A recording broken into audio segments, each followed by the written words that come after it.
What is a patent? That's where we're at. All three of those comments related, like we need to define what patents are, and their patents can be different things for different people, right?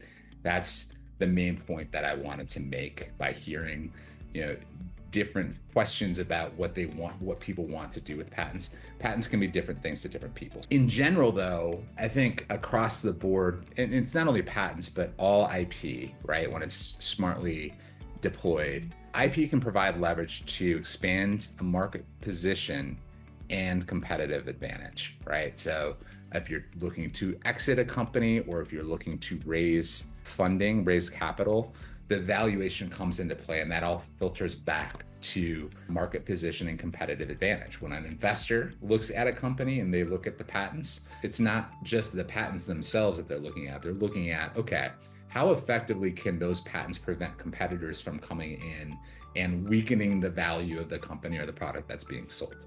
I think I shared with Trans One and Prove, that's exactly what happened to me. It wasn't investors coming in necessarily, it was acquirers. In the case of Trans One, a larger company in the spinal implant space saw that Trans One was doing really well and essentially like converting their customers on this specific type of medical procedure to become Trans One customers. They were just going to knock us off, but they saw we had patents. So they said, okay, rather than deal with the expense of going through a patent infringement lawsuit and all of the headaches that come with it, it's just going to be more straightforward for us to buy you out for $30 million.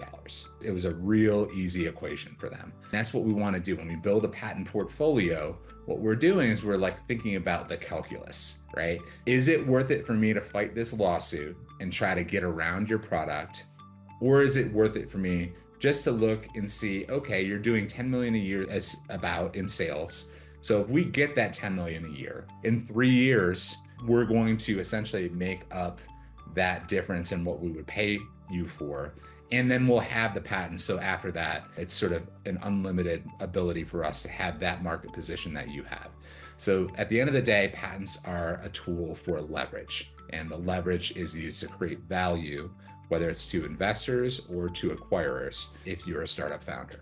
What's the legal definition of a patent? A patent's a legal right. And I say it's granted by a government authority. In the US, it's granted by the USPTO, the United States Patent and Trademark Office. What it does is it provides the owner of the patent, which can be the inventor or can be someone the inventor assigns it to, usually for a royalty or some acquisition. But that right provides the owner the exclusive rights to make, use, or sell the invention that the patent covers. So that right's always for a limited time period. There are no indefinite patents. Now that we have this, we're at the very front end of the AI revolution. So patents allow this capital to compound on itself, right? So that everyone can see what others are doing. And in exchange for that visibility, we're giving the creators of that technology that limited monopoly so that they can earn as much as they can for a limited period of time. But others can still build on it and keep the economy and just society growing as fast as possible. The antagonist of patents is a trade secret.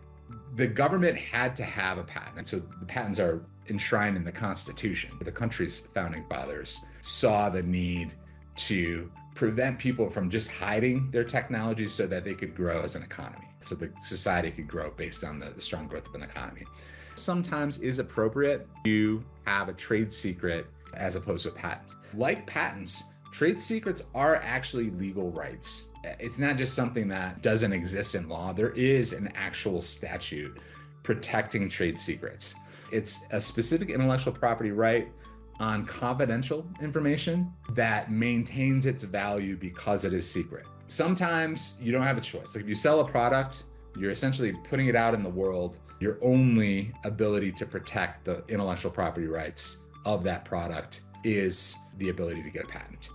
But sometimes you can sell a product and it's not immediately apparent what goes into the product or why it works the way it works or as well as it works. So to qualify as a protectable trade secret, it has to be commercially valuable because it's a secret. It can only be known to a limited number of persons, and typically those persons are under some kind of contractual protection or obligation with the company to maintain the secret.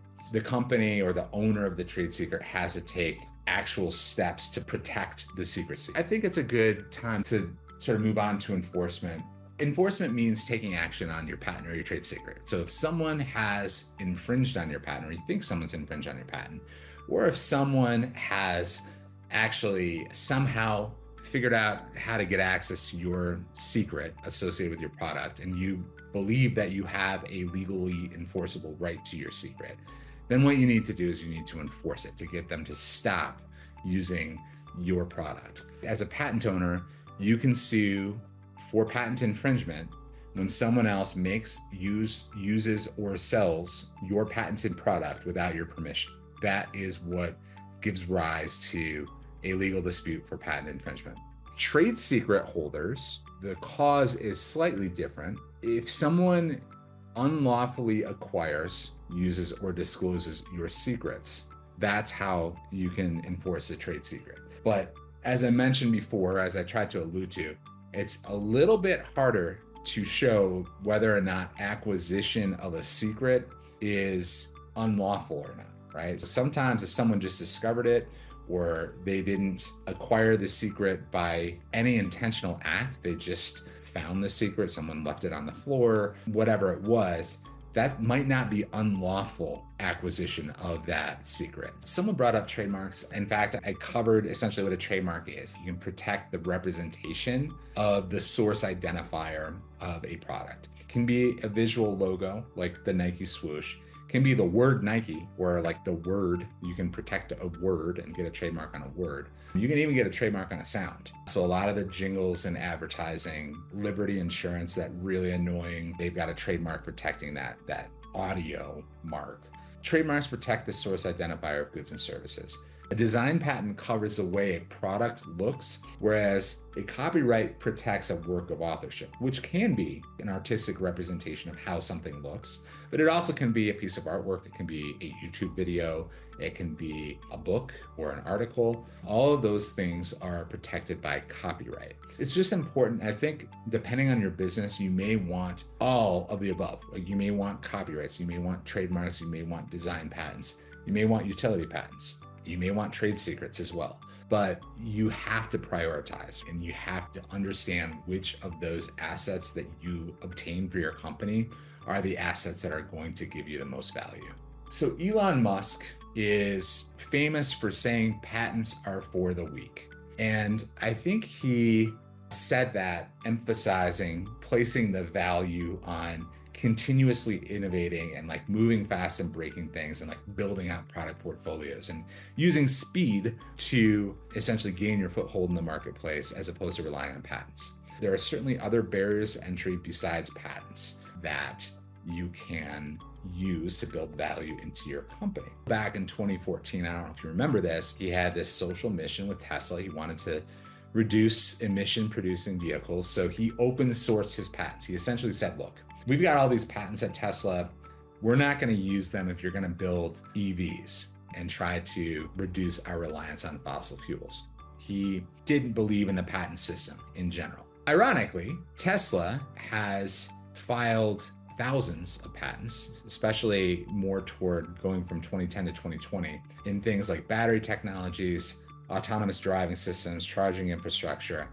And as the market for EVs grew, right? And as all these lower cost Chinese competitors came on, I mean, Tesla obviously was the first large scale EV only manufacturer. His initial approach kind of backfired. And Tesla in particular increasingly depends on their patents. Elon was either wrong or he changed his mind and wasn't telling the whole story in terms of what the value of patents to startups are. You can't ignore patents. Like you shouldn't ignore patents. This company that like has a CEO that thinks patents are for the weak and patents are worthless, it's continuing to apply for patent technology or patent protection for its technologies and now using its patents to keep lower cost competitors, particularly the competitors from China, out of the US markets.